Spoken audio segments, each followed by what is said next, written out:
सी programming का first class है, तो कैसे सी प्रोग्रामिंग राइट किया जाता है वो हम देखेंगे आज। सी प्रोग्रामिंग में कैसे लिखा जाता है, सिंपली अपना नाम प्रिंट करेंगे सी प्रोग्रामिंग के थ्रू। तो कैसे लिखा जाता है देखते हैं। पहले लिखेंगे हैज इंक्लूड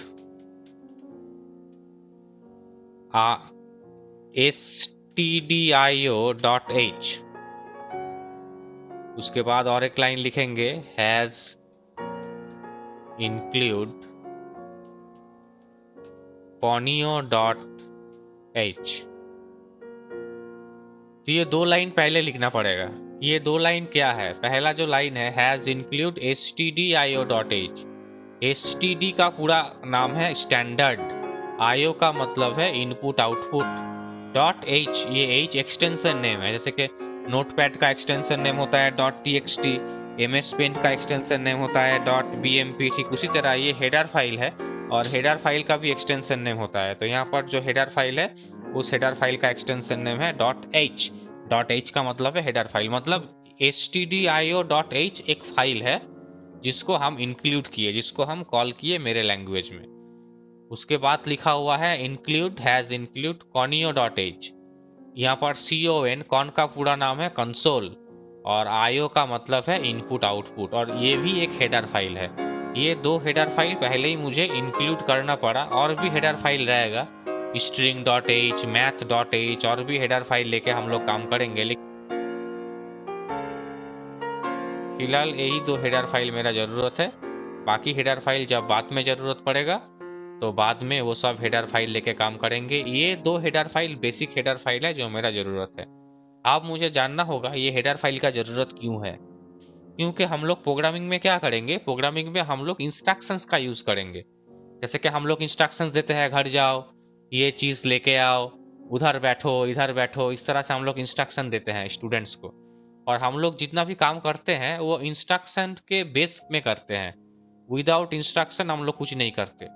तुम लोगों को अभी हम क्लास करवा रहे हैं, तो हम तुम्हें बोले सपोज ये प्रोग्राम को कॉपी में नोट करो, तो ये मेरा दिया हुआ इंस्ट्रक्शन रहेगा कि कॉपी में नोट करो। उसके अगेंस्ट में तुम लोग क्या करोगे? कॉपी लोगे, कॉपी का एक ब्लैंक पेज निकालोगे, पेन लोगे, ब्लैंक पेज में एक पोजीशन में उस पेन को खड़ा करोगे लिखने के लिए, उस पोजीशन से लिखना शुरू करोगे, लिखने के बाद पेन को रखोगे, बहुत कुछ करोगे। इतना कुछ तो हम नहीं बताएंगे तुम्हें। तुम कॉपी कैसे खोलोगे, किधर तुम्हारा कॉपी रखा हुआ है, कैसे कॉपी को लोगे, कैसे कॉपी को खोलोगे, कैसे ब्लैंक पेज लाओगे, कैसे पेन को पकड़ोगे, कैसे उस पेन का पोजीशनिंग करोगे, इतना कुछ तो हम नहीं बोल रहे हैं। हम क्या बोल रहे हैं? हम सिर्फ इंस्ट्रक्शन दे रहे हैं, इसको नोट करो, बस हो गया। लेकिन ये नोट करो, इसके अगेंस्ट में क्या करना होगा तुम्हारा ब्रेन में ऑलरेडी स्टोर है पहले से। ये कहाँ पर स्टोर है? तुम्हारा ब्रेन में स्टोर है। अगर तुम्हारा ब्रेन में अगर स्टोर नहीं रहेगा तो तुम काम नहीं कर सकोगे। एज ए एग्जाम्पल, जापान से कोई टीचर आया, वो जापानीज टीचर तुम्हें इंस्ट्रक्शन दे रहा है, जापानी लैंग्वेज में बता रहा है तुम कॉपी खोल के लिखो जापानी लैंग्वेज में। तुम्हें वो समझ में भी नहीं आएगा और तुम कॉपी में कुछ नोट भी नहीं करोगे, क्योंकि उसका जो इंस्ट्रक्शंस है तुम्हारा ब्रेन में स्टोर नहीं है। तो हम लोग काम क्यों कर सकते हैं? हम लोग क्यों काम करते हैं? क्योंकि मेरा इंस्ट्रक्शन मेरे ब्रेन में पहले से स्टोर है। तो यहाँ पर हम लोग प्रोग्रामिंग लैंग्वेज कर रहे हैं, तो प्रोग्रामिंग लैंग्वेज में जो इंस्ट्रक्शंस हम लोग देंगे वो इंस्ट्रक्शन स्टोर रहना जरूरी है ब्रेन में। अगर वो स्टोर नहीं रहेगा तो मेरा कमेंट काम नहीं करेगा। तो ये दो बेसिक हेडर फाइल है, standard input output header file and console input output header file. जो हेडर फाइल फिलहाल जो कोड हम लोग यूज़ करेंगे, जो मैसेज जो इंस्ट्रक्शंस हम लोग यूज़ करेंगे उसके ऊपर बेस करके ये काम करेगा। वो इंस्ट्रक्शंस का प्रॉपर वे ऑफ इंस्ट्रक्शंस इस हेडर फाइल में स्टोर रहेगा। उसके बाद हम लोग लिखेंगे void main। void के बारे में बाद में समझाएंगे, ये बहुत स्पेसिफिक एक बात है। मेन फंक्शन से समझाते हैं। मेन एक फंक्शन है जहाँ से प्रोग्रामिंग स्टार्ट होगा और जहाँ से प्रोग्राम खत्म होगा। मेन एक फंक्शन है, एक प्रोग्राम में एक ही मेन फंक्शन रहता है जो शुरू कर दिए सेकेंड ब्रेस से, अर्ली ब्रेस कहते हैं इसको हम, या सेकेंड ब्रैकेट भी कह सकते हैं। ये सेकेंड ब्रैकेट या कर्ली ब्रेस से शुरू हुआ और जब प्रोग्राम मेरा खत्म हो जाएगा वो ब्रैकेट भी खत्म हो जाएगा। यह प्रोग्राम एक लाइन का भी हो सकता है, 1000 लाइन का भी हो सकता है, जितना चाहे हो सकता है। लेकिन मेन फंक्शन के अंडर में प्रोग्राम रहता है। टोटल प्रोग्राम, जो भी प्रोग्राम हम लोग सीखेंगे, कंप्लीट प्रोग्राम मेन फंक्शन के अंडर में रहता है। अब यहाँ पर हम एक स्टेटमेंट यूज करेंगे प्रिंट एफ। प्रिंट एफ करके हम लोग का जो इंस्टीट्यूट्स का नाम है स्वस्तिक फाउंडेशन, इसको हम लोग प्रिंट कर रहे हैं स्क्रीन में। स्वस्तिक फाउंडेशन जो मेरा इंस्टीट्यूट्स का नाम है उसको हम लोग प्रिंट कर रहे हैं। और क्या कर रहे हैं, सेमी कॉलन दे रहे हैं after the end of statement. तो जहां पर भी मेरा स्टेटमेंट खत्म हो जाएगा वहां पर सेमी कॉलन होगा। ऊपर में जो हेडर फाइल है वो हेडर फाइल काम कर रहा है, इसीलिए वो खत्म नहीं हुआ, सेमी कॉलन नहीं हुआ। मेन फंक्शन के अंडर में हम लोग घुसे हुए हैं, मेन फंक्शन खत्म कर देंगे तो मेरा प्रोग्रामिंग काम ही नहीं करेगा, इसीलिए मेन फंक्शन में भी सेमीकोलन नहीं हुआ। प्रिंटफ एक स्टेटमेंट है, प्रिंटफ एक कमेंट है जिसका काम है जो भी हम प्रिंट करना चाहेंगे स्क्रीन में प्रिंट कर सकते हैं। ये प्रिंटफ फंक्शन, ये प्रिंटफ फंक्शन कैसे काम करेगा, कैसे ये डेटा को डिस्प्ले करेगा, इसका टोटल इंस्ट्रक्शंस stdio.h में छुपा हुआ है। ये कैसे ये सिस्टम से लेगा, कैसे उसको बाइनरी में ट्रांसफर करेगा, कैसे प्रोसेसर में जाएगा, कैसे रैम में जाएगा, रैम कैसे डिस्प्ले करेगा। डिस्प्ले तो स्क्रीन में होता है, स्क्रीन बहुत बड़ा है, वो कहाँ पर डिस्प्ले होगा, कौन सा डॉट उसमें एक्टिवेट होके वो लेटर को डिस्प्ले करेगा। ये बहुत कुछ कॉन्सेप्ट है प्रिंटफ का जो standard input output header file में छुपा हुआ है, वो मुझे देखने का जरूरत नहीं है। हम सिर्फ इंस्ट्रक्शंस को यूज करेंगे प्रिंटफ। तो प्रिंटफ स्टेटमेंट क्या करेगा, जो भी लिखेंगे कोटेशन के अंदर उसको प्रिंट करेगा। तो इसको रन करके देखते हैं। तो रन कैसे करेंगे सी प्रोग्रामिंग को, रन करने के लिए पहले मुझे Alt F9 देना पड़ेगा। कीबोर्ड से Alt बटन को प्रेस करेंगे और F9 फंक्शन 9 को प्रेस करेंगे तो ये कंपाइल हुआ। कंपाइल में देखो नीचे देखो एक मैसेज आ रहा है, एरर 0 आ रहा है, मतलब मेरा प्रोग्राम में कोई एरर नहीं है। कंपाइल क्यों हुआ वो प्रीवियस जो वीडियो हम दिए हैं उसमें पता चलेगा कंपाइल क्या है, उसको देखने के बाद। वो इस वीडियो में हम डिस्कस नहीं करेंगे, इस क्लास में डिस्कस नहीं करेंगे, नहीं तो क्लास लंबा हो जाएगा। तो अगर कुछ एरर रहता तो कंपाइल नहीं होता। मान लो सेमीकोलन देना भूल गए हम, सेमीकोलन देना भूल गए या सेमीकोलन नहीं दिए तो ये तो एरर है प्रोग्रामिंग में, सेमीकोलन एंड ऑफ स्टेटमेंट देना ही पड़ेगा।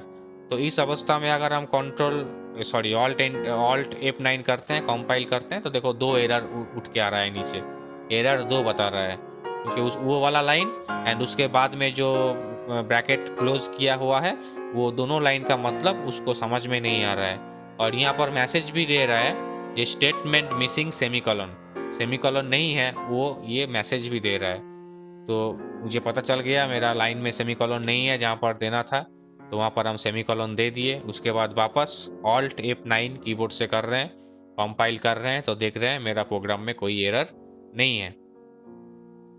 अब इस प्रोग्राम को रन कैसे करेंगे, प्रोग्राम को रन करने के लिए Ctrl F9 देना पड़ेगा।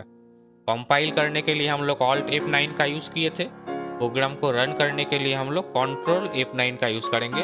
तो Ctrl F9 कर रहे हैं लेकिन रन नहीं हो रहा है, कुछ दिखाई नहीं दे रहा है। वापस Ctrl F9 कर रहे हैं, फिर भी कुछ नहीं दिखाई दे रहा है। 2 बार रन करना हो गया लेकिन मेरा कुछ भी दिखाई नहीं दिया यहाँ पर।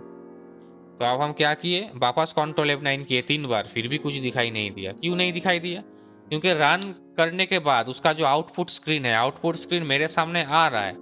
आउटपुट स्क्रीन मेरे सामने आने के बाद तुरंत वो प्रोग्राम स्क्रीन में रिटर्न चला जा रहा है जिस स्क्रीन में हम लोग खड़े हैं।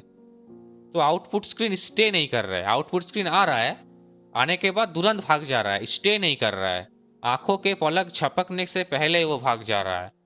इसलिए प्रॉब्लम क्या हो रहा है, मुझे आउटपुट दिखाई नहीं दे रहा है। तो आउटपुट देखने के लिए मुझे क्या लिखना पड़ेगा, मुझे और एक स्टेटमेंट का यूज करना पड़ेगा, गेट ch। ये गेट ch का एक्चुअल एक्टिविटी जो है वो conio.h हेडर फाइल में छुपा हुआ है। गेट ch का काम क्या है, गेट ch हमारा जो स्टेटमेंट है, हमारा जो आउटपुट स्क्रीन है, आउटपुट स्क्रीन को ये स्टे करके रखेगा। और आउटपुट स्क्रीन को स्टे रखने के लिए हम क्या होगा, अपना आउटपुट देख सकेंगे, स्क्रीन आउट जो है उसको हम देख सकेंगे। तो अब हम Ctrl F9 कर रहे हैं, अब हम Ctrl F9 कर रहे हैं तो देखो स्क्रीन में स्वस्तिक फाउंडेशन आ चुका, ब्लैक स्क्रीन में आउटपुट आ चुका, स्वस्तिक फाउंडेशन 4 बार आ चुका, क्योंकि पहले भी हम 3 बार आउटपुट देखे थे, पहले भी हम लोग 3 बार आउटपुट निकाले थे, वो भी आउटपुट आया था, दिखाई नहीं दिया था, और इस बार वापस आया। तो इसीलिए पहले का 3 और लास्ट में और एक बार रन किए तो 4 बार आउटपुट आ गया। वापस रन करेंगे तो वही आउटपुट 5 टाइम्स आ गया, वापस रन करेंगे तो वही आउटपुट 6 टाइम्स आ गया। और आउटपुट स्क्रीन से रिटर्न जाने के लिए एंटर की का प्रेस करेंगे या कोई भी की का प्रेस कर सकते हैं। कीबोर्ड से कोई भी बटन, कोई भी की अगर प्रेस करेंगे तो आउटपुट स्क्रीन से हम लोग रिटर्न चले जाएंगे प्रोग्राम स्क्रीन में वापस। तो ये गेट सी एच क्या किया, जब तक हम लोग एंटर की का प्रेस नहीं करेंगे या जब तक कीबोर्ड से दूसरा कोई की का प्रेस हम लोग नहीं करेंगे तब तक वो आउटपुट स्क्रीन को स्टे करके रखेगा। तब तक आउटपुट स्क्रीन मेरा स्टे रहेगा जब तक नेक्स्ट इंस्ट्रक्शंस नहीं मिलता। तो ये गेट सी एच अगर हम नहीं लगाएंगे, नहीं देंगे, तो आउटपुट को देख नहीं सकेंगे। अब आउटपुट जब देख रहे हैं तब क्या हो रहा है, प्रीवियस आउटपुट स्टोर होकर हो जा रहा है। ये तो नहीं चाहिए ना मुझे। अभी तो हम लोग प्रोग्रामिंग नहीं कर रहे हैं, जस्ट इंट्रोडक्शन क्लास कर रहे हैं। लेकिन बाद में जब एक्चुअल प्रोग्रामिंग करेंगे तब देखेंगे बहुत बड़ा बड़ा प्रोग्रामिंग होगा वो। अब प्रीवियस रिजल्ट अगर स्टोर रह जाएगा स्क्रीन में तो नेक्स्ट रिजल्ट समझने में मेरा दिक्कत होगा। हम लोग जब कंप्यूटर पढ़ते हैं, क्लास करते हैं, तब एक बैच चला जाता है, उसके बाद दूसरा बैच आता है। अगर एक बैच पढ़ रहा है उसी के साथ दूसरा बैच भी आ गया तो दिक्कत होगा। तो प्रीवियस जिसका काम हो गया उसको मुझे मिटाना पड़ेगा। तो शुरू में हम उसके लिए लिखेंगे CLR SCR, क्लियर स्क्रीन। पहले CLR SCR स्टेटमेंट काम करेगा जिसका काम क्या होगा, प्रीवियस आउटपुट स्क्रीन को क्लियर करना। CLR SCR क्या करेगा, प्रीवियस आउटपुट स्क्रीन को क्लियर करेगा। प्रीवियस आउटपुट स्क्रीन को क्लियर करने के बाद प्रिंट टेप क्या करेगा, जो स्टेटमेंट है मेरा स्वास्तिक फाउंडेशन उसको प्रिंट करेगा। उसके बाद जो है गेट सी एच क्या करेगा, ना स्क्रीन को स्टे करके रखेगा दिखने के लिए। तो कंट्रोल F9 दे रहे हैं, आउटपुट दे रहे हैं हम लोग। तो देखो फिलहाल एक ही स्वास्तिक फाउंडेशन है, प्रीवियस जितना भी स्वास्तिक फाउंडेशन आउटपुट में था वो चला गया। तो जब भी हम लोग आउटपुट देखेंगे CLR SCR पहले काम कर रहा है।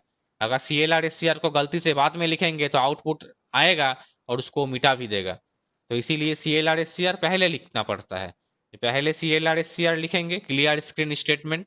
ये क्या करेगा, प्रीवियस आउटपुट स्क्रीन को क्लियर करेगा। और CLR SCR जो स्टेटमेंट है इसका भी काम conio.h में छुपा हुआ है। उसके बाद प्रिंट टेप जो प्रिंट करेगा जिसका काम stdio.h में है।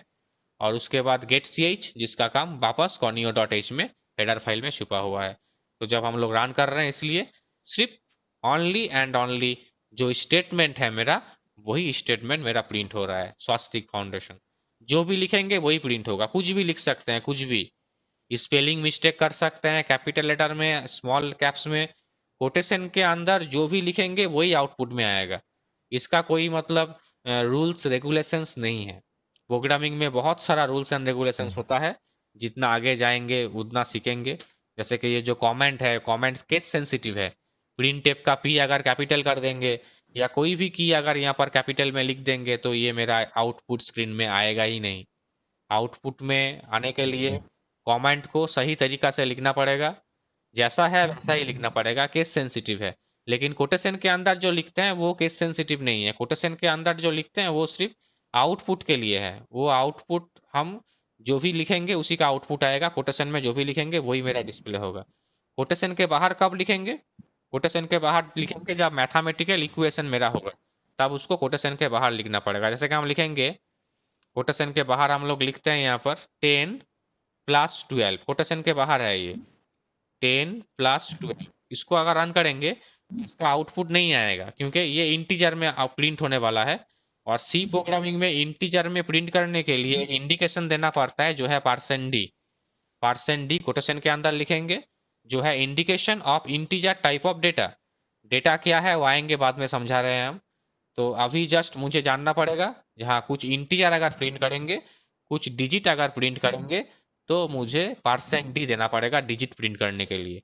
तो %d के जगह पे क्या प्रिंट होगा मेरा, 22 मेरा जो वैल्यू है वो प्रिंट होगा। तो यहाँ पर क्या हुआ, ये 10+12 जो है, ये 10+12 कोटेशन के बाहर मेरा दिया हुआ है, कोटेशन के अंदर नहीं है। तो इस तरह से सी प्रोग्रामिंग में हम लोग कुछ वैल्यू को भी प्रिंट कर सकते हैं। और कोटेशन के अंदर कब प्रिंट करेंगे, जब कोई अल्फाबेट्स होगा, जैसा लिखेंगे वैसा ही डिस्प्ले करना होगा, तब कोटेशन के अंदर हम लोग इसको प्रिंट करेंगे।